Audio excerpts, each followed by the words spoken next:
And what about the Razorbacks? Finally snapped that losing streak against Pine Bluff. Everything was coming up roses Saturday, or maybe Razorbacks, I should say, in Little Rock. Well, Coach Sam Pittman joining us on the bye week. Coach, it's great to see you, and thanks so much for making time. Paul, my pleasure. Good to see you too, buddy. Well, I know. I feel like if any coach or any school ever needed a break, you guys did. The bye week always comes at strange times, but how are you dealing with a little bit of time off, at least not having a game? Yeah, Paul, we gave our kids off Sunday, Monday, and then we came in and we just walked with the veteran guys yesterday over Mississippi State, obviously our next opponent. And then we had a young guys scrimmage. We're going to do the same thing today, different situations in our walk, but still a walk. We got to get healthy. And then tomorrow we're going to have a Monday type practice in Spiders, give them off Friday, Saturday, come back and practice on Sunday. So we just need to get healthy, both mentally probably and physically. You've had quite a grind, and it's by no means over, of course, with the final stretch in November. And I know some will say, well, the last couple of weeks have gone a little bit astray. But it's when you start with the number one team in the country, and then you have to deal with other entities, it can happen. But how would you assess this part, the first half, a little more than half of the season so far? I'm proud where we are. You can always look back and say, well, if we made a two-pointer against Ole Miss, we'd be 6-2. And if they didn't sack, fumble in the end zone against Auburn, and you can't say much about Georgia. They whipped their tail pretty good. But you can also look back at Texas and Texas A&M and things, which we did win. 5-3 right now. We're not certainly where we want to be, but we could be a lot worse, and we're happy where we are, and we think we can possibly get a run going here. We made it our first 4 weeks. We made a run, and hopefully we can do the same in the second 4 weeks, or the last 4 weeks, excuse me. Yeah, Coach, I would say it was more than a run. I mean, you guys were the talk of the country, and I suspect, I think I know the answer to this, that does what to your program as you're trying to get ahead in recruiting and build for the future? I think exposure like I'm getting right now. I think exposure on College Game Day, SEC Nation, was fortunate to see you then. And I think those help our program. Obviously, recruiting is picked up because we're on national TV all the time. And of course, we were as high as 8. I guess we're about 26 right now, but we were high as 8, and I think it's some things that hasn't happened around here in a long, long time. We need another win to get to the bowl, and that would be very good for our football team.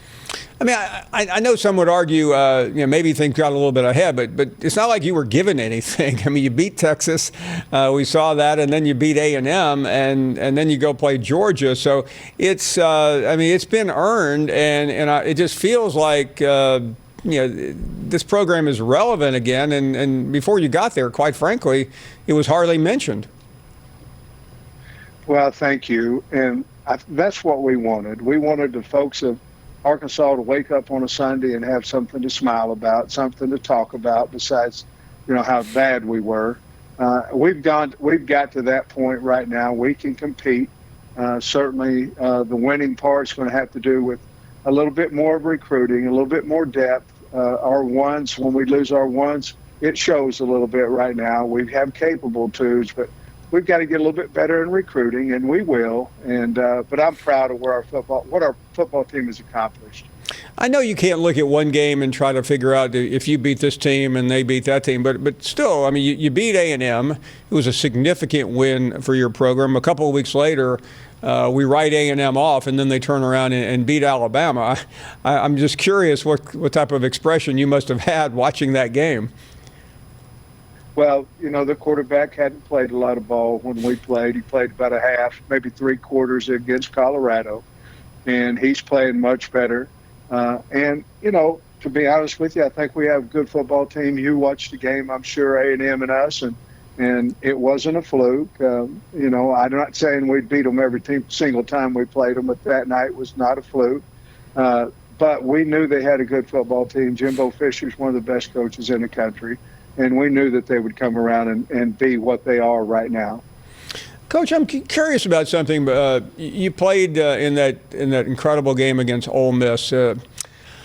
When you come out of a game like that, I know you've got to turn around and play, but what type of a toll does that type of atmosphere and an absolute slugfest? I mean, what does it do to a team, and how difficult is it to get back on your feet the next day? I thought it was hard, Paul, to be honest with you.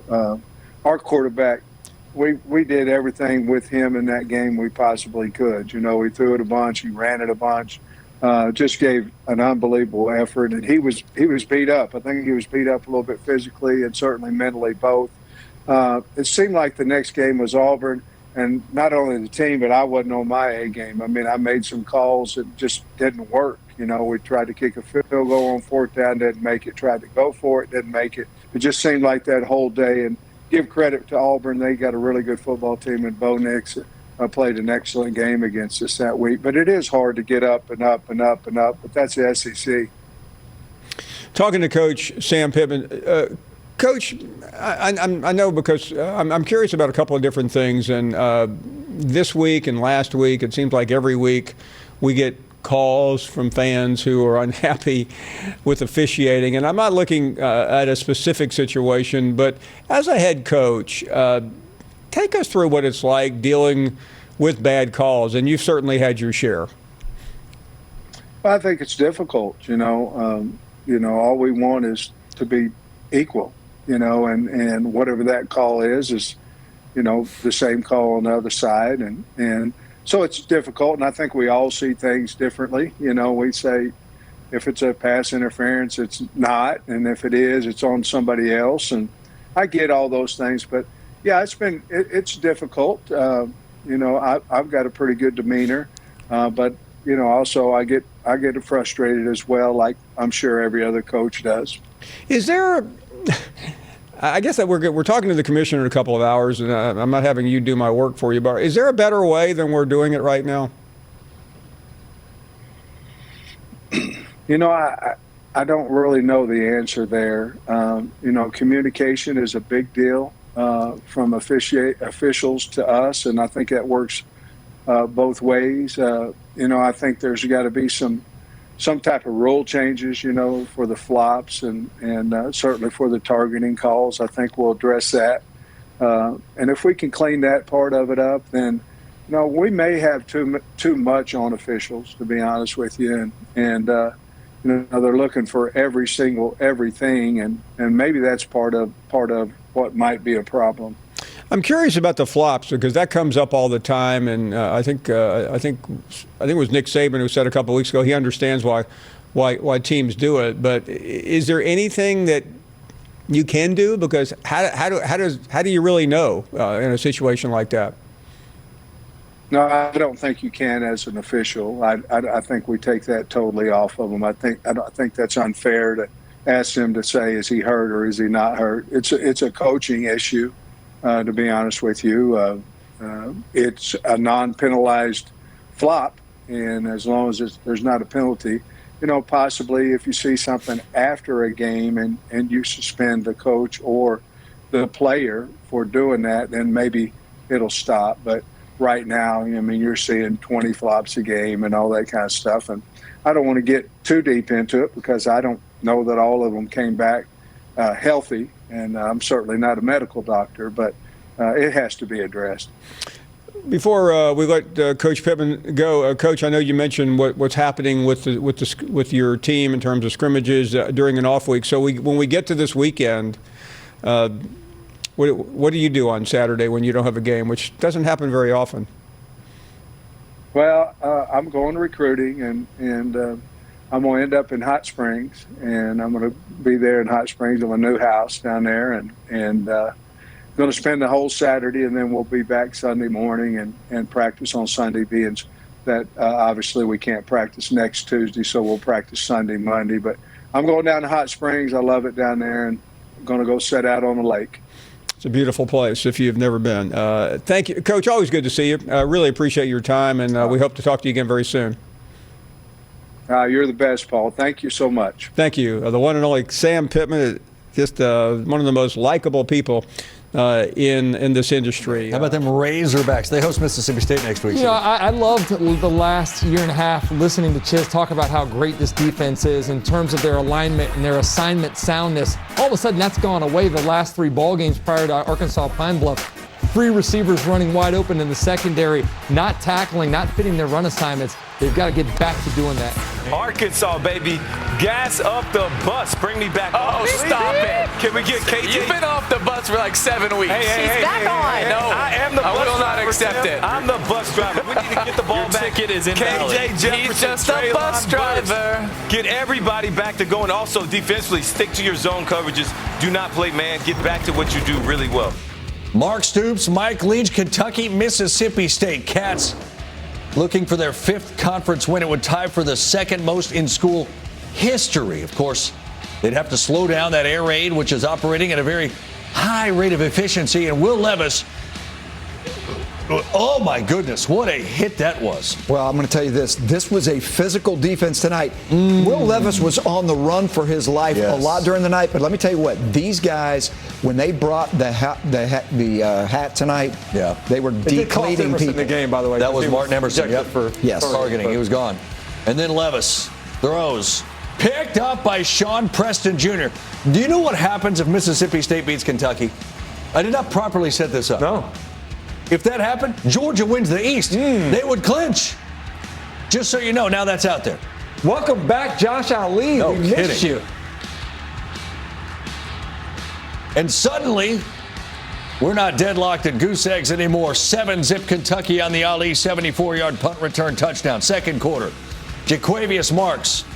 What did I ask you before this game started? Yes, I said, when will they run the football? How will they run the football? Is it necessary to be able to run the football in the old air raid, right? And tonight, the answer was yes. And we talked about it particularly down in the red zone. They did a great job of that tonight. I believe 3 rushing touchdowns in that part of the field. So a team that's rounding into form with the complementary run game. All right, I mean, you guys you said, don't do it just to do it. You got to do it when it makes sense. And Mike Leach does a great job of figuring out when it makes sense. Levis, Wan'Dale Robinson, 21 yards. Kentucky trying to get in the end zone before halftime, but that's not going to do it. You know what, Chiz? I thought that Will Levis tonight reverted to the Will Levis of earlier in the season. He was inaccurate. He forced throws, ended up throwing 3 interceptions, including that one that you just can't have in that part of the field. No, and turnovers have been this team's bugaboo, folks. They were -8 coming in. They are -12 going out. A miserable night for Kentucky hanging on to the football. Chris Rodriguez never gets it cleanly from Levis. Who's that on, by the way? I mean, the quarterback's in charge of putting it Always. in. Didn't look like he got it. Always on the quarterback. And then Dylan Johnson, and that's the 3rd rushing touchdown. First time a Mike Leach coach team has had 3 rushing touchdowns in a game since the 2nd week of 2019 when Washington State did it against Northern Colorado. And there's another pick. 4 turnovers for Kentucky. -4 on the road against a good, improving football team. Not going to get it done. Will Rogers, touchdown, Cowboy up. Cole Kubelik after the game. Would you suggest that children maybe rethink their Halloween costumes and go as Will Rogers? They can. I mean, who wouldn't want to be Will Rogers? You know, I think your kid had it right, but I think that Will Rogers wouldn't be, and that's kind of a Treasure Island sort of name, Will Rogers. So that would work out good. 36 of 39, SEC single game completion percentage record. How did it happen? I mean, it's just a credit to the guys around me. You know, the offensive line, they were awesome tonight. You know, best game they've had this year by far. My running backs, they did a great job, you know, running the ball, catching the ball out of the backfield, and then, you know, the receivers getting open. So, you know, it's a whole group effort, whole team effort, and we came out with a win. Coach Leach said, who wouldn't want to go dressed as Will Rogers for Halloween? What does Will Rogers go dressed as for Halloween? I don't know, cowboy or something, I don't know. We'll figure it out. Yes, indeed. Cowboy up, young man, Will Rogers. What's that? Who came up with that nickname? I'm going to say for 2 years I've been riding high on the Cowboy nickname, and I think it's catching a little fire right now. And with their win, the Bulldogs send the Bulldogs of Georgia to Atlanta as SEC East champions. The Georgia Bulldogs have clinched because of their win and Kentucky's loss. So let's talk about the Mississippi State win, too. I mean, Will Rogers, 36 out of 39, an SEC single-game record for pass efficiency. That offense is, boy, the execution is at a level that's so much better from the end of last year. It's hard to complete that many balls in a 7-on-7 tournament. Yeah. That's amazing. But it was a complete, comprehensive win on all sides of the ball. The offense was amazing. When was the last time we saw them rush the ball 35 times? It happened tonight. Yeah. They threw it 39, ran it 35, so you never see that. But no matter what they did, they executed well. But we can't gloss over what the defense did. Zach Arnett's plan was outstanding. He said, what does Kentucky do best? They run the ball. What are they not going to do tonight?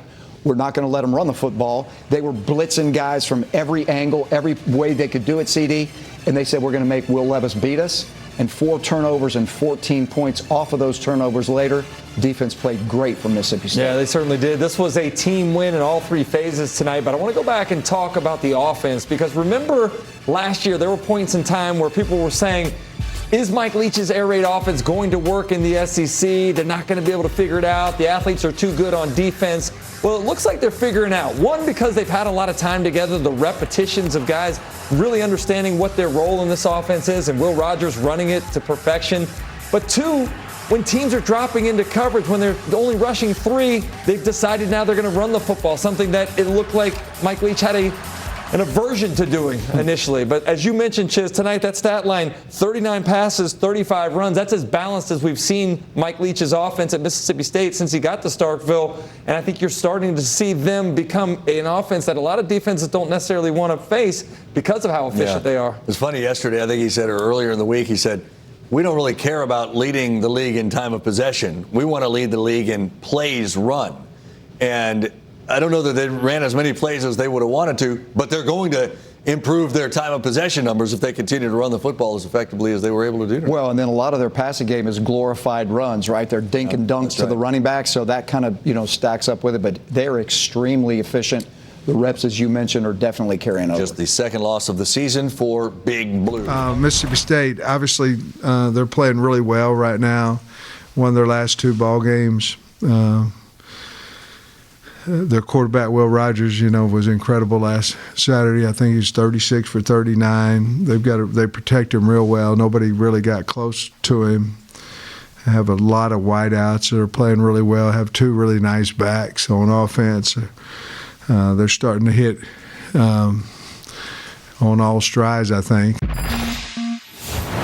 You have to win first down against this team, however you're trying to do it. I've already spoke about staying out of 3rd and long because they're very, very good at their blitz schematics and their personnel.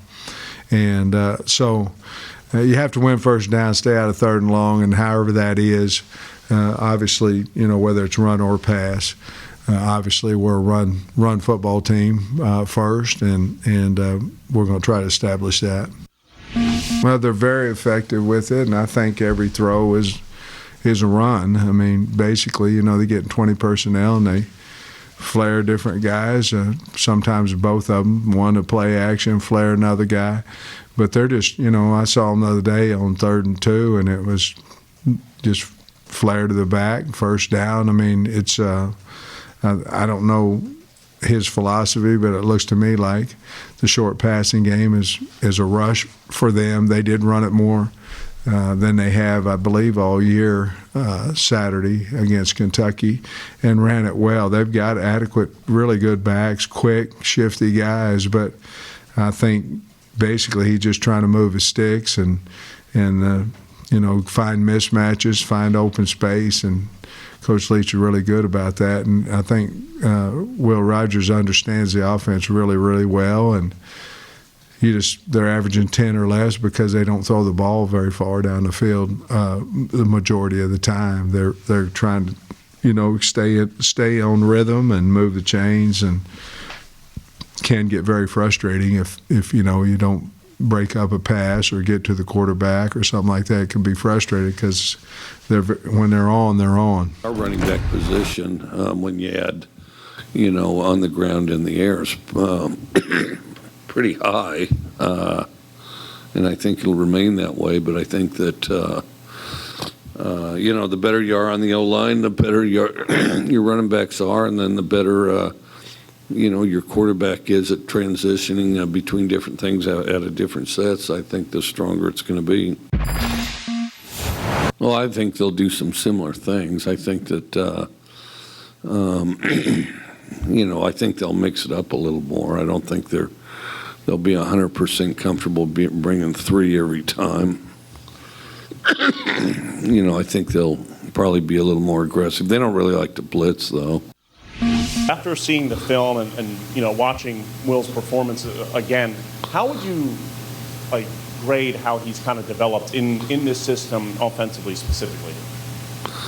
I think he's done a good job. I think he's continued one step at a time and steadily improved.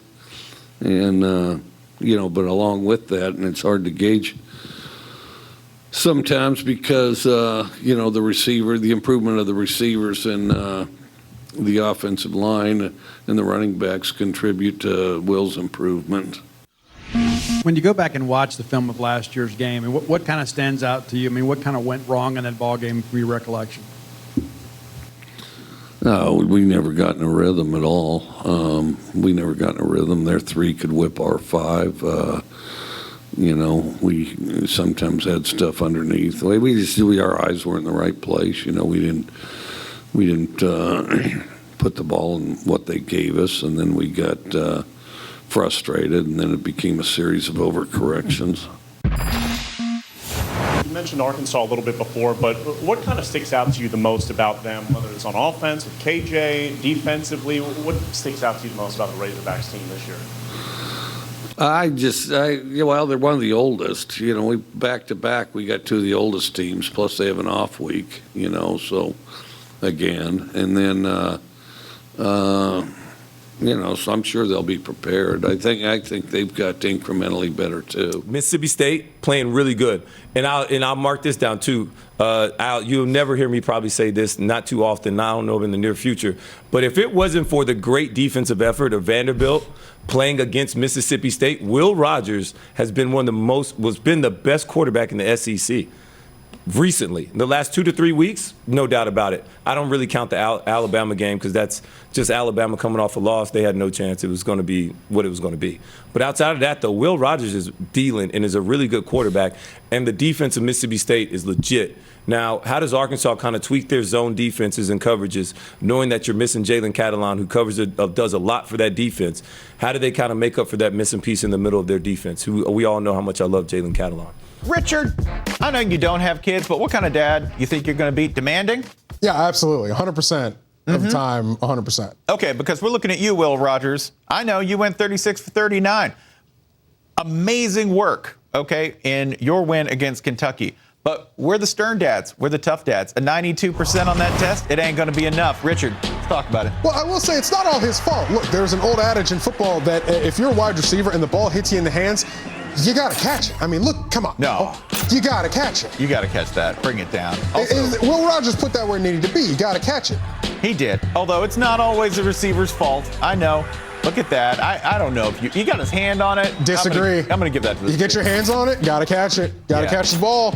Hey, look, DB's on top of you. I don't care. Catch the ball. This one, though, I mean, I'm not really. Hit him in the hands. Hit him in the hands. It did hit him in the hands. Look. Hit him in the hands. In fact, gotta catch it. The DB said it for you. The hand, excuse me, I should say. He made it easier for you to catch. Look, it's on the fingertips. Gotta catch it. Hits you in the hand. Come on. You gotta catch it. Next time you'll go 39 for 39. You won't disappoint us again. Hey, look, congrats to Will Rogers. Congrats to the air raid. We'll talk about proof of concept. There's your air raid proof of concept on Saturday. I heard the air raid couldn't work in the SEC. Well, it went 36 for 39. It's only not working if a 92 is not good enough for you, which, as mean dads, we demand better, is what we're saying. That's good. You can do better. Yeah, I think so. For Kentucky, Kentucky goes up against this team. When you turn the ball over like Kentucky did in that game, you're not going to win a lot of the times, particularly if you are Kentucky and you are, even though better on offense, still a little bit offensively challenged, we'll put it that way, compared to an air raid that looked like it was running all systems go on Saturday. Your bad habits are going to catch up with you if you're Kentucky. And on the other hand, the habits that Mississippi State has developed this season, you only get better with reps. And by the way, if you happen to get your hand stuck in that bear trap that is the Mississippi State offense, they're going to take the whole arm. That's just how they work. They are going to score points after points after points on you, and you're going to go, how did 34-yard passes end up beating us? That's how. 92% for Will Rogers on Saturday, 100% from us every Monday night. You know, it's been a year or two of the whiteout, you have to say. I think, how does this year's class compare to the previous two? It's a tough question, Wendy, but I would say probably third. When you look at 2021, that group was outstanding. Jamar Chase is off to a record start for rookies in his production. After that, you've got Jalen Waddle coming out of Alabama, Devontae Smith, the other Alabama wide receiver. They're both NFL ready. Rashad Bateman and Rondale Moore coming a little bit later in the second round and very productive early on as rookies. Then you go to 2020, Jerry Jeudy, CeeDee Lamb, Justin Jefferson, even Michael Pittman. I mean, this class was loaded with guys that were ready to play right away and have been good the last 2 years. But what I do like about this 2022 group is the depth. Behind guys like Wilson and Olave, you've got Jahan Dotson, who has elite body control and catches everything in his neighborhood coming out of Penn State. He to me is just a dynamic playmaker, even though he doesn't have that big size of some of these other receivers like a Treylon Burks from Arkansas. He's next on the list for me. 6'3", 225 pounds and physical. He does a great job on 50-50 balls, and he's going to break tackles after the catch. Then another big receiver, Drake London from USC. He had, unfortunately, the injury recently with his lower leg, they're calling it. Doesn't look as bad as initially suspected, which is great for London. But he was the best wide receiver in college football before that injury against Arizona. And he does it with that size, as I mentioned, and also the basketball background. This guy just knows how to use his 6'5" frame to block defenders out and go up and make plays. And he's actually really good after the catch for a guy who's kind of a long levered player at the wide receiver position. And then don't forget two more Alabama receivers. John Mechie came into the year as the star for Alabama. He's taken a back seat a little bit to Jamison Williams, who is an Ohio State transfer. He's a flat out burner. And I think Williams could wind up going ahead of the more heralded Mechie coming into the season. Well, you got to watch this Williams guy. He is flying under the radar. I think he has a chance to maybe be the best receiver of this group when it's all said and done. Mississippi State, Arkansas, or Florida, South Carolina, which one of those two games is more intriguing to you? Let's go Arkansas, just because they're coming off a bye week. It's a tale of two seasons from September to October with those guys. I want to see their defense get back to playing the way that we've known them to play in the last year and a half under Barry Odom. Far too many busts in the secondary, far too many miscommunications and misalignments. Like, that's not what Arkansas defense has been about since Barry Odom's taken over that side of the ball. So that's what I want to see after the bye week. Can they fix those errors? And State right now is starting to round into shape. You'll see Mississippi State tomorrow. That's another team that a lot of folks gave up for dead, but they seem to really be percolating right now. Percolating, I like that. Does that mean like what is percolating? Well, is that like in the pot of tea or hot water is getting warm? Yeah, and you've kind of gotten out of the room. You go, I left the teapot on there. The tea is percolating over there. Paul's up there singing "Don't Stop Believing." That's things are percolating in here. He hits that high note. I do have a high note. I bet you do. I could see a little falsetto. I don't. It's gone. It's scary how high I can go. I mean, I really mean that. I can't wait for SEC Championship. We're finding a karaoke bar. So Mississippi State, they're interesting because I think this defense is elite in a lot of ways. Really? Yeah, in the way they stop the run, the way they move up front. I think Tyrus Wheat is one of the more versatile and difficult to scheme against players. And I just talked to the Arkansas coaches, and they're like, look, he's down on the line of scrimmage sometimes. He plays linebacker. He's in coverage. He blitzes. Like, Tyrus Wheat is a problem. Their linebackers are really good. And Mississippi State is, 2 points to Memphis, 3 points to LSU. And there are a couple bad losses early to us going, this team is really, really good. So Will Rogers, I thought. And the Memphis game was a disaster. Yeah, and the LSU game was a bad mistake by Will Rogers away from, could have gone in their direction as well. The way he's playing, the way they ran the football, which is crazy to say. When Mississippi State runs for 94 yards, that's like any other team running for 350. And that aspect of their game plan just wrecked Kentucky because Kentucky couldn't slow down the run, so they couldn't go drop 8. They had to add one more to the box, so now they were 7 in coverage, and Will Rogers had a field day. So if that's the recipe, if they can do that against another Arkansas team that will base 3 down, and if they can start to run a little bit, that'll loosen things up. Now Arkansas's better defense, so it's going to be a great matchup. But Mississippi State, no team in the SEC should sleep on them. They're a tough out for anybody. Arkansas trying to change a disturbing trend. They've lost 14 of their last 15 games played after Halloween. Mississippi State comes in playing well, heading to Fayetteville for that 4 Eastern game on SEC Network. Cole Kublik with the Hogs head coach.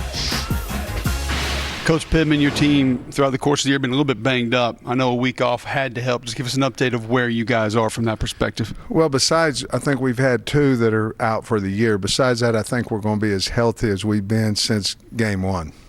From a physical standpoint, I mean, this defense, especially the way that they get after you, I know having a little bit extra time to be able to prepare, get fresh is big. I'm not for sure that you can prepare for Mississippi State well in a week because they do so many things, and not just the looks, but what they do after the snap of the ball with all the movement. So we really use that in our first bye week to help us. On the other side of the football, based on the amount of success that Barry had last year, is there a ton of carryover with what you see from them this year offensively? A lot, yeah. Mike's going to run his offense. That's what they do. Will's running it. Rogers is doing a great job running, obviously 36 for 39 last week. But we also believe that we can do what we're doing, but maybe add a few things from what we did last year. Thanks a lot, Coach. Thank you. Yeah, I think Pittman kind of alluding to maybe the little level of underappreciation for that Mississippi State defense. It is very underappreciated because we focus so much on the air raid and the offense. What do you appreciate about that side the most? When I look at them, Dari, first of all, they're very underrated because we talk about the offense nonstop, which we should, and I get it. But let me tell you something. They're about as good on the other side, and nobody knows how good they are. They've got 10 interceptions on the year. Nobody knows who Emmanuel Forbes is. He's one of the corners. He was a freshman All-American last year. He's the active SEC interception leader with 8, okay? But when I look at this defense right now, they're really good on first and second down. Dari, they're only giving up 14 first downs a game. You know what that means? That means you're really good on first and second down.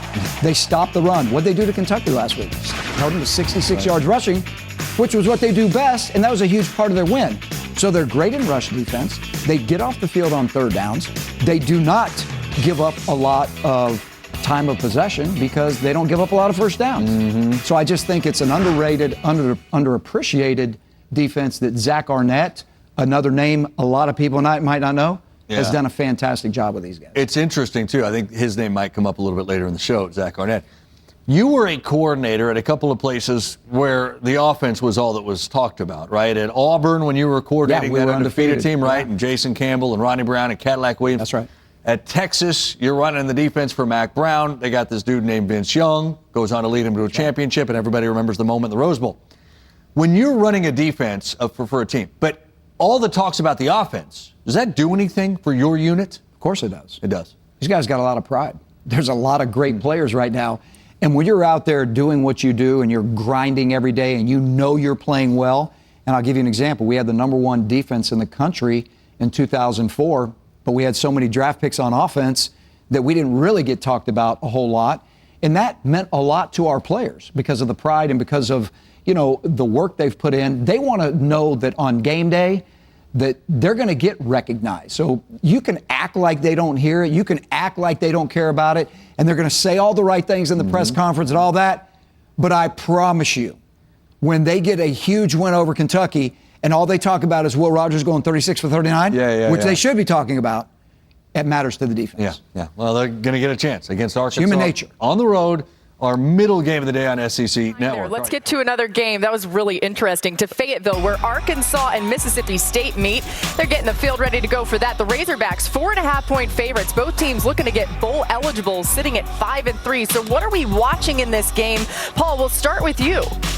We're trying to figure out what's happening with Sam Pittman in Arkansas. Remember, a couple of weeks ago, they were the darlings of the country.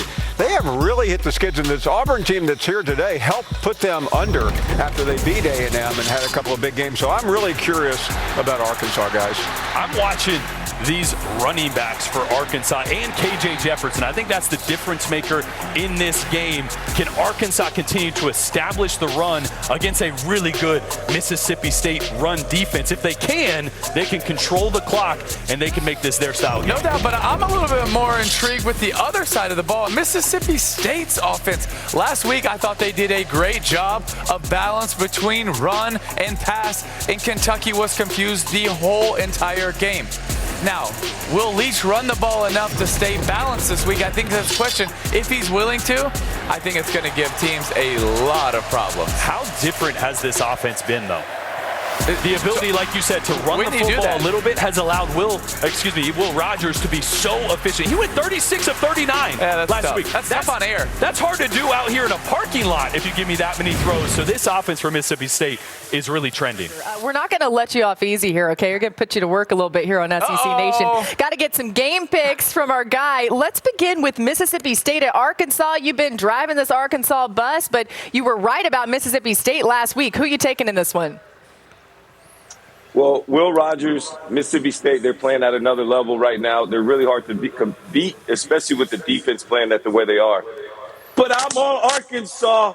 I'm back on the bus. We're gassed up. We are rolling strong. And it's all about our character and Sam Pittman. We will find a way to win this game today in Fayetteville. Let's go. Hey, Roman, is that thing in stick shift right now that you're driving or what? Is it automatic? You dropped a few wees in there, too. I know. We've moved the bandwagon. How about Mississippi State? I don't like their chances. Okay, so Mississippi State would have to win out, and Alabama would have to lose twice. FPI gives that a 0.4% chance to win the division. I mean, we do have Lloyd out here, right? So, what's all that 1 in a million talk? That's not happening. I don't know, Tim. What you've seen of Mississippi State lately? They're definitely getting better. I think the road is just too hard. They got to play too many good teams. They're getting better. I want to give them a lot of credit.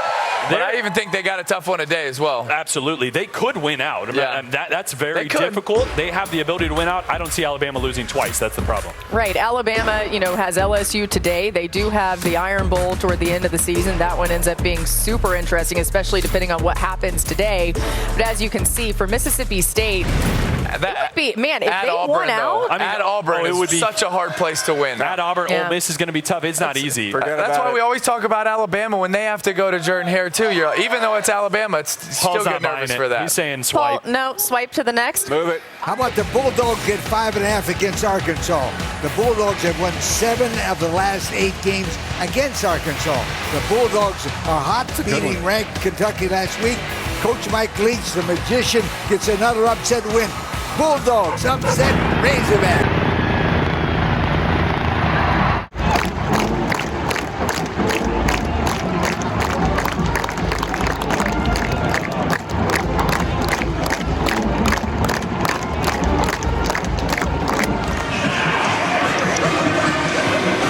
Quite the build-up, and here come the Razorbacks.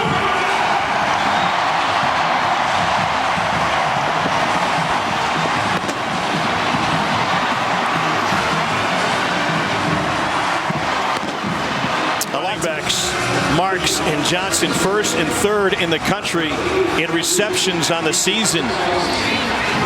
A real concern, as Cole mentioned, for Barry Odom and this Arkansas defense, trying to close the gap with those guys. Hogs won the toss. They've elected to put the offense on the field to start. Brandon Reeves kicks it away. And no chance for a return. What do you need to know about KJ Jefferson? Well, he's a big dude. Texas Tech with Mike Leach as the running backs coach, so a lot of spread similarities, even though one is run first and the other one is pass first. Will Rogers and Mississippi State starting their drive, and it's knocked down. Hangs a U-turn around his quarterback, KJ Jefferson. Johnson just barrels through the hole. Arkansas wants to push the tempo. Jefferson with a bullet. That's complete for a first down. Oh, yes, he is. He's down here in the slot. There's a slant right to him. Mississippi State didn't see him either. And finally, Fred Peters drags him down after a 27-yard gain.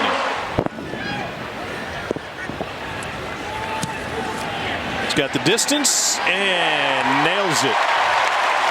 Hogs on their second possession. Put 3 on the board. It's a 3-0 Razorback advantage.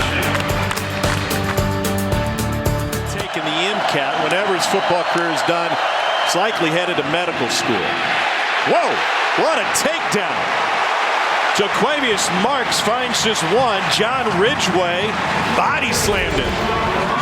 Oh, it's good to see John Ridgeway 100% healthy. Took him out in that Arkansas Pine Bluff game. Knee was a little bit banged up, but Mariota mentioned one of the most important positions. Crossing routes. Step up and incomplete, and a big lick after the ball had passed Mekhi Polk. Right here on the left side of your screen, has nobody threatening him deep, so his eyes are all on the quarterback. He knows exactly that crosser is coming right to him, and he times that hit perfectly. Burks now in the backfield. Fakes the flip, and Traylon Burks is going to take it for a first down, and plenty more. Second trick play of the game. That one goes for 27. He's able to get to the perimeter there and hit a big play. Chance for another double pass. Plenty of air underneath it. And Burks in the back of the end zone. They say incomplete. Devion Warren with the pass. And, well, like John McEnroe, Burks is pointing out exactly where his toe drag was. Boy, they're not holding anything back today, are they? Burks. Boy, that's going to be really close. The issue is going to be his knee. The foot was definitely dragging, but the knee, I believe, is down. Yeah. Boy, what an effort. So close to being a huge play. Well, Pittman did say they're treating it like the Super Bowl. Turnaround for Dominic Johnson. Trying to find the edge, and he's got another big play and an Arkansas first down. To add an extra hat, and I wouldn't be surprised if it goes right here. And now they're going to shift, go off balance to the left side. Jefferson keeps it, and he is mowing people over and in. Touchdown, KJ Jefferson. His crew up front. Jefferson to Johnson, and he will waltz in. And Arkansas touchdown, second time's a charm. Out of this offensive line just caves down the defense. 3-man rush again. They go to a wide receiver screen. Here's Polk. Pick up a 5. Right. They called that a personal foul. Yeah, I don't see it in football. Maybe for kickball. Here's Dylan Johnson with a spin. They got him by the jersey. And they'll yank him down. Rogers 3 for 3 on this drive as Mississippi State looks to get on the board. First quarter complete. Fayetteville back after this. Dead even. 7 pass, 7 run. It was balanced last week. Back to the running game and only 1 yard for Dylan Johnson.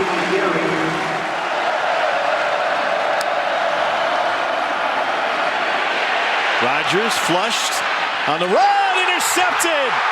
Arkansas with the takeaway. It belongs to Grant Morgan. This inside move here just beats Scott Lashley clean. Will Rogers outside the pocket can't do this. Grant Morgan is too good at reading the quarterback's eyes. That dude has watched enough film. He knows exactly where Will Rogers wants to go with the football, and late back across the middle is never a good recipe for a quarterback. First and goal. Looking in zone. Everybody covered. Going to throw on the run. And it is batted away. Sensational coverage by Miles Slusher. This safety position's kind of been a revolving door. Miles Slusher making his bid to continue to get more play time because that ball is on the money to Malik Heath. Really their best 50-50 guy, their best guy in traffic, but Slusher gets his hand out and knocks it down. They'll run it this time. Mark stuck! Grant Morgan with the greeting. What, he's got brawn, because look at this, avoiding the block by Charles Cross and delivering the smackdown on Woody Marks. That's a big-time hit. Pressure coming from the edge. Marks takes off. He gets stuck at the line. Fouché and Henry. Just a chip shot here. And he never had it. Misses it wide right.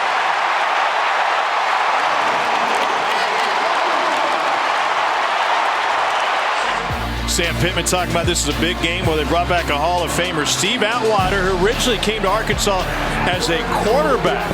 20th overall pick in the '89 draft by the Broncos after a 2-time All-American performance, 3-time All-Southwest Conference. A couple of Super Bowls for him, 8-time Pro Bowler, 3-time All-Pro in the Broncos Ring of Honor, into the Pro Football Hall of Fame in 2012. Raheem Sanders picks up 12 on first down. Water, Lawrence Taylor, Derek Roddy Brooks. Lott. Oh my God, are you kidding me? Seeing 27 in orange come down, just busting mouthpieces out of running back's mouth. Raheem Sanders with a beautiful reception. You look at Michigan State, you look at Baylor, you look at App State. The offensive lines that are playing really good football, there's not a Quentin Nelson, there's not a Willie Anderson. You don't have the first round draft picks, the top 10 draft picks on a lot of those groups.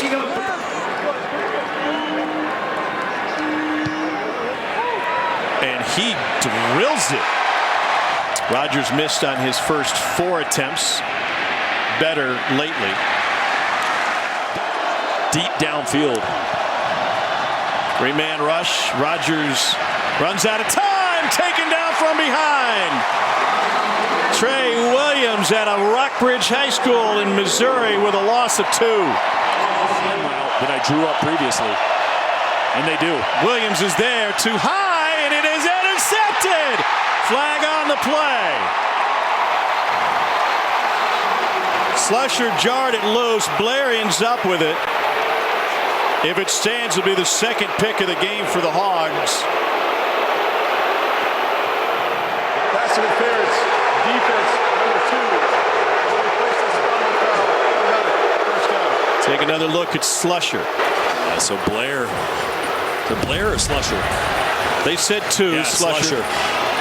Just a little early. And he's trying to make a play on a ball. Just contacts him a little early. Again, this guy takes that safety. That leaves a good leverage on that field safety right there is who they attack. And just a hair late. Dylan Johnson out of the backfield freezes Grant Morgan for just a second. Watch 31 right here. Freezes for just, I mean, it is a hesitation that was a millisecond. Beautiful weather. Can't say the same for this game. 13-7 there right now. Morgan and Hayden Henry. They go with a run on 3rd and 3, and that's blown up right at the point. John Ridgway. But watch this play. That's a, I meant to circle. That's a highlight. We're just, you know, we're getting warmed up in the second half.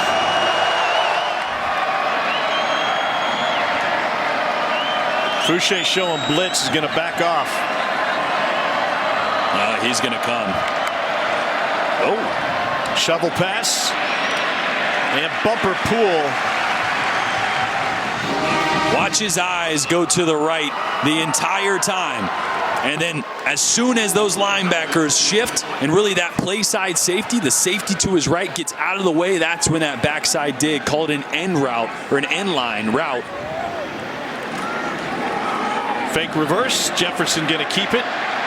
Got a good block. And we got a flag afterwards. New career long for Little. Clock is now 2. They get it off. He's got the leg and he sneaks it in. That is not just the longest play of the day, but the longest of the season for Mississippi State. Back to the run game.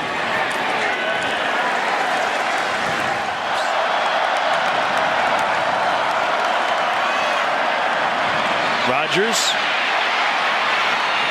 Gets stood up after trying to scramble. Joe Fouché with the stop.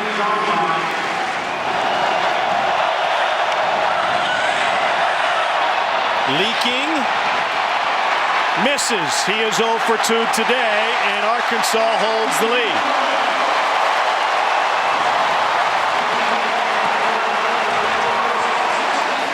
On the outside there for Traylon Burks.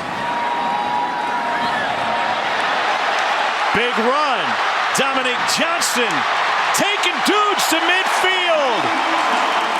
A 23-yard rumble for the big back. 235 pounds. Look at the vision, though. I mentioned it earlier in the game. Great job of being patient, not pressing the hole too quickly. It's like he's complaining, but they told us no, it's just a competitive nature. He just wants the football. He's open there. He gets great blocking on the edge, and Traylon Burks inside the 30.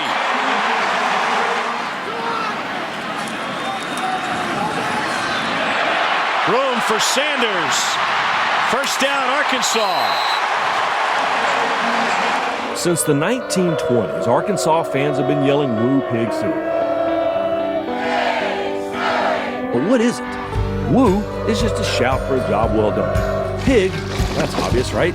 And Suey comes from Suey da, the Latin term for the feral pig family of mammals. Y'all thought this was just people hollering at hogs. We just taught you some science.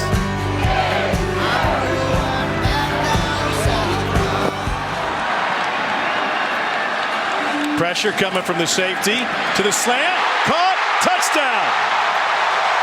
Traylon Burks.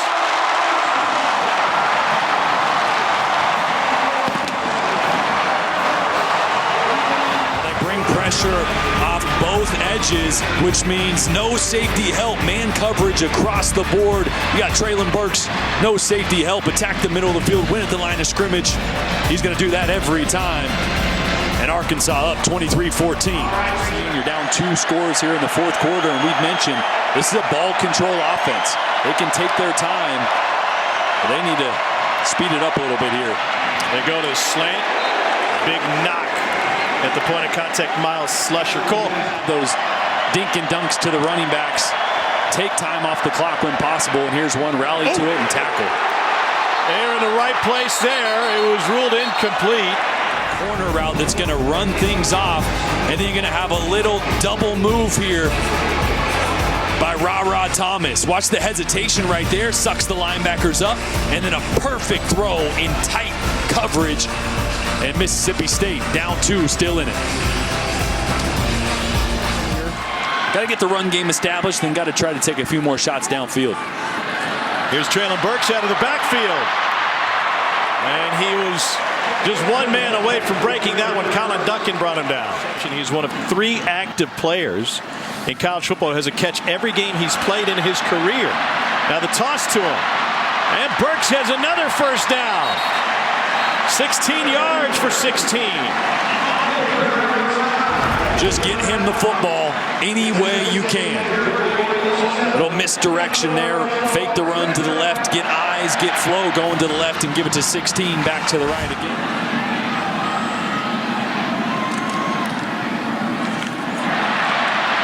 Complete to Knox. Trey Knox is the kind of hybrid guy that the offense like this thrives with. Traylon Burks on the field. You'd really like to pick up about 8 to 10 yards here. Feel better about a field goal. Jefferson stands tall. They got that 8 or 10. Complete to Tyson Morris from Moore, Oklahoma, with a 42-yard attempt. It's just left.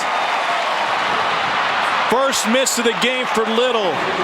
Safeties can't close in and make a play. The perfect throw by Rogers. Right over the top of Grant Morgan.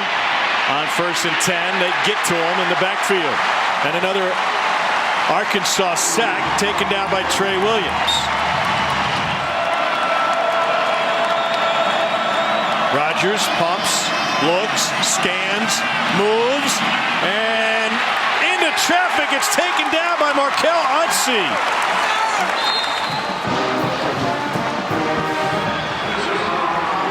Really good job slamming Ridgeway down there to allow Will Rogers to step up in the pocket, a clean pocket. Remember, Rogers having a monster second half for Mississippi State.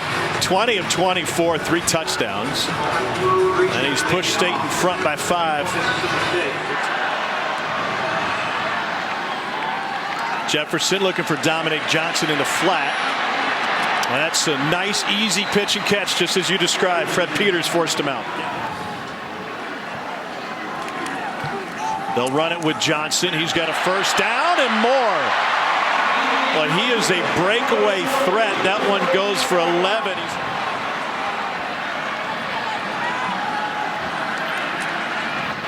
Back to an out route. It's Trey Knox.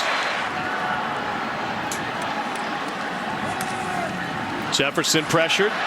Got hit as he threw. Caught! First down!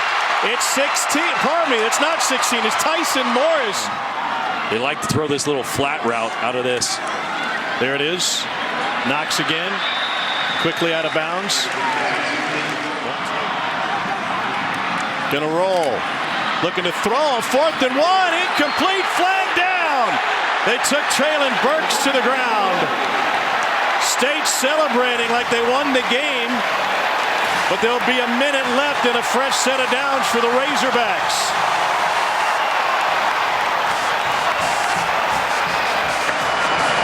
Holding defense number 1.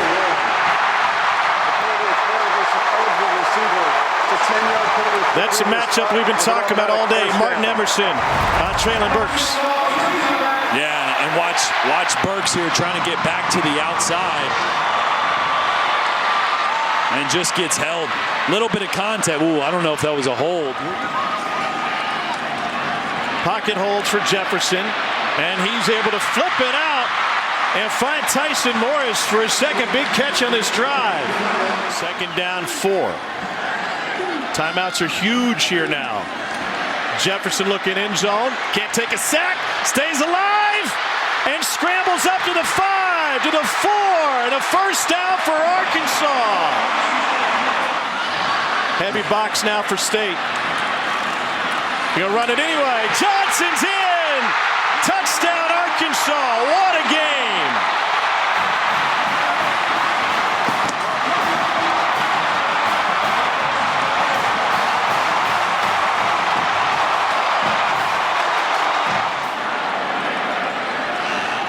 For a 3-point lead, Dylan Johnson straight ahead. He's in! 2-point conversion for Arkansas. And Mississippi State will have 21 seconds left to answer.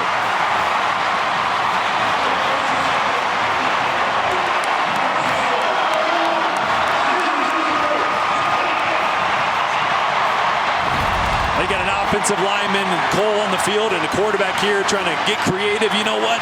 Sometimes just give it to your 235-pound back. Let him fall forward to pick up that 2-point conversion. And that was a statement drive by Arkansas. Got to attack this area of the field. Able to find Ford. First down, 16 seconds left. 8 seconds left. Rogers over the middle. Caught! There's Williams. Field goal range for sure. Timeout taken. 2 seconds left. Is around. 40-yard attempt for Nolan McCord. On the road in the SEC.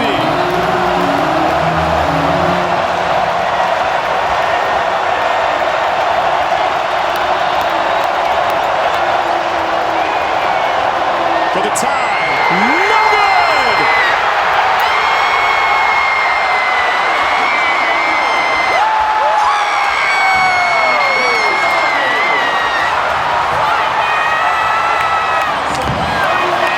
Heartbreak for Mississippi State. 3 missed field goals in this game. Kicker comforting kicker. Little sauce because State left plenty of points on the field in this one. And Arkansas with a game-winning drive from KJ Jefferson It went 10 plays and 75 yards and got a huge two-point conversion attempt to cap the scoring. Holds on, and now the Hogs are bowl eligible. Yeah, what a fitting way to cap that off, right? After a failed two-point conversion, caused them to lose the Ole Miss game. They get one here, and that was the difference. Sam Pittman called it their Super Bowl. Where's the confetti, Cole? Coach, how you feeling right now? Hey, we made it interesting, didn't we?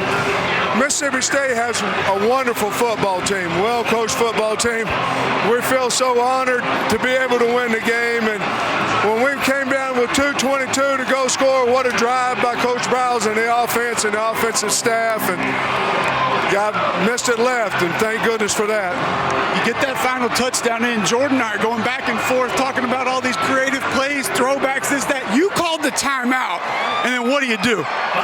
Well, here, down there on the 2-point, I wanted to run it because if we threw it and they picked it and they ran it back, and I thought Dominic Johnson and our old line could go in there and get it.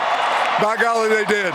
There were so many moments in this game that your team could have allowed momentum to take over their emotions. They kept fighting, kept scratching, found a way not only to win, Coach, but to get bowl eligible. We were trying to fight that at halftime. You know, it was up 13-0. They scored right there before that. We were fighting that momentum change at halftime. But our kids hung in hard, tough. Our dang offensive and defensive coaches did a great job. Scott Fountain did a great job. And we're going to some bowl. We don't know what, but Arkansas is going to a bowl. And I know you're going to enjoy it. Thank you, Coach. Mississippi State and Arkansas. Mississippi State, guys, I think was one of the surprise-ranked teams on Tuesday. Would you agree? Well, they're ranked because they beat 3 teams currently ranked in the top 25. Well, they've also got 3 losses on the season, and after Saturday, they would have 4. Here, Will Rogers across the middle. All he does is throw completions. 36-39 last week against Kentucky. 417 yards and 4 scores against Arkansas. Yeah, they would try to come back. Will Rogers would do what he could. Arkansas 23-21. Rogers to the end zone. This would actually give them the lead, but late Arkansas would fight their way back and get the win 31-28. Good win for Sam Pittman and Woo Pig. Mississippi State not going to be ranked anymore. Absolutely fantastic. Of course, Razorbacks could make a statement with a win just to continue showing progress and become bowl eligible, folks. But Mississippi State and Will Rogers finds Ra Thomas. They take the lead 14-13. Then KJ Jefferson, who had a big day for him. 83% completions, his best. 19 for 23. Touchdown to Traylon Burks. Rogers, Thomas. Oh, my goodness. Goodbye. State within 2. 2.5 to go. Rogers to Jaquavius Marks, and they take the lead. Does Mississippi State on the road. Will Rogers, 4 touchdown passes, tying a career high. You know, it was amazing. Early in the game, Arkansas was playing such good defense, vision coverage, breaking on the ball, really knocking some of these receivers around. Then all of a sudden, what happened? Will Rogers caught fire, started getting going, and then all of a sudden you look up, Mississippi State's in the lead. 4th and 1. Jefferson's pass incomplete. Arkansas, by the way, has lost 7 of the last 9 against Mississippi State, but look at that. You see a flag. Defensive holding is the call, and it's an automatic first down. Hogs down 5. Jefferson. I think this is about the time CD's yelling, throw it, throw it, or run it. Right. KJ Jefferson has just been tremendous this year. You know, we talked about Matt Corral, what he's meant to his team. How about what KJ Jefferson has meant to Arkansas's offense? 10 plays, 75 yards in just over 2 minutes to retake the lead. And then the 2-point conversion here to give them that cushion that they needed to force Dominique Johnson, his first 100-yard rushing game. He went for 107. Now here comes Rogers, the Cowboy, and Mississippi State. Last chance. Can they get into field goal range? Rogers to Christian Ford, 17 yards. 15 seconds left. Rogers to Makai Polk, 13 yards. Timeout. 8 seconds left. Rogers for Austin Williams, complete for 23. Sets up a 40-yarder for a backup kicker because the starter was 0 for 2. Nolan McCord comes in. No pressure, Nolan. McCord's field goal. Arkansas gets the win, 31-28, and yes, the Hogs are bowl eligible. We made it interesting, didn't we? Mississippi State has a wonderful football team, well-coached football team. We feel so honored to be able to win the game. And when we came down with 2:22 to go score, what a drive by Coach Briles and the offense and the offensive staff. And God missed it left, and thank goodness for that. You know, it's great being a part of this team, having Coach Pittman and our coaching staff. Like, we don't do nothing but come out here and ball for them, and the Arkansas Razorback fans. Our dang offensive and defensive coaches did a great job. Scott Fountain did a great job.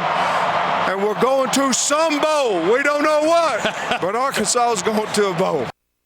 First time since 16, the Hogs have won 6 games in a season. Look, he's done something. We talked about it seems like all last season. We continue to talk about it here. What's the single most important thing Sam Pittman has done for this program? Change the whole confidence level of everybody there, the whole program, the players in the locker room, the people on the outside. The people on the outside think they can win, period. And you look at the wins. We talked before the season started how difficult this schedule has been. They beaten A&M. They beaten Texas. This is a ranked Mississippi State team who might have been one of the hottest teams in our conference, beat them today at home. But it was the first time in probably a month I've seen them look fast, look healthy. And we always talk about the defense usually, right? I want to talk about Kendall Briles. I thought he did an outstanding job today. This offense today, CD, you mentioned it. You talk about the 10-play, 75-play drive in 2 minutes at the end of the game to ice the game. What a great way he called the game. His third down conversions today, the game plan he had for KJ Jefferson, the reason he was so efficient, I love the way he game planned for him. There's a lot of spot screens out there. There's a lot of short throws. He took some deep shots when he could. But the running game today, guys, do you realize that Mississippi State had the number 5 defense in the country versus the run? You know what Arkansas ran for today? Over 200. So these are the things that Kendall Briles has brought to this team. And offensively, I thought they were outstanding today. And going back and talking about the defense, I thought they did a good job of dropping 8 into coverage, but still getting pressure on Will Rogers. The accuracy that we saw last week was not the same sort of accuracy he was able to have today because he was under duress. And when you can get pressure when you're only rushing 3, it makes it very difficult to complete those passes in the secondary. So I thought that Barry Odom's side of the ball had improved a lot from what we saw the way they played right before the bye week. Yeah, I would agree. Mississippi State coming in with Will Rogers, they're throwing the ball so many times. That Barry Odom defense played well.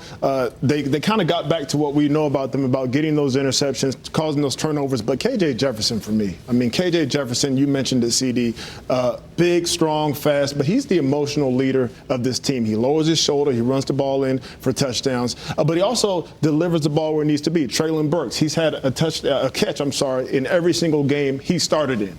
He's one of the best receivers in the conference. It's not the entire college football. So this offense, it was great to see them kind of get back on track after having a hot start with so many great wins and Sam Pittman kind of creating that new culture again. And let me add this. Did you hear the interview? He talked about we come out here and play for our coaches. What does that tell you? He's got the locker room. Yeah, no, he's got the locker room. They, by the way, Will Rogers in the loss passes Dak Prescott for most 300-yard passing games for a season and a career for Mississippi State. Those are records he's going to set that will be never touched. He'll ice his arm. Yeah, exactly. Another 36 completion, second straight week for him with that. 36, no good. Nolan McCord from 40, no good. Mike Leach wants a kicker, folks. I think that there's an open tryout, and you can announce this. There's an open tryout on our campus for kickers. You know, anybody that wants to kick or walk on and kick at Mississippi State, we'll hold a tryout anytime you can get over there to our building, providing you're cleared by the NC2A. I think it's funny. I don't think he's kidding. He's not kidding. He's not kidding. Frankly, I would say 12 of the schools in this league could use probably a similar kicking. What an awful day in general across the college football landscape for kickers. I mean, what does Booger used to say? College kickers? That's it. 2 words. That's it. College kickers. Have you ever done something like that, Coach? Never opened it up, but I've heard of people absolutely opening it up. That's not rare.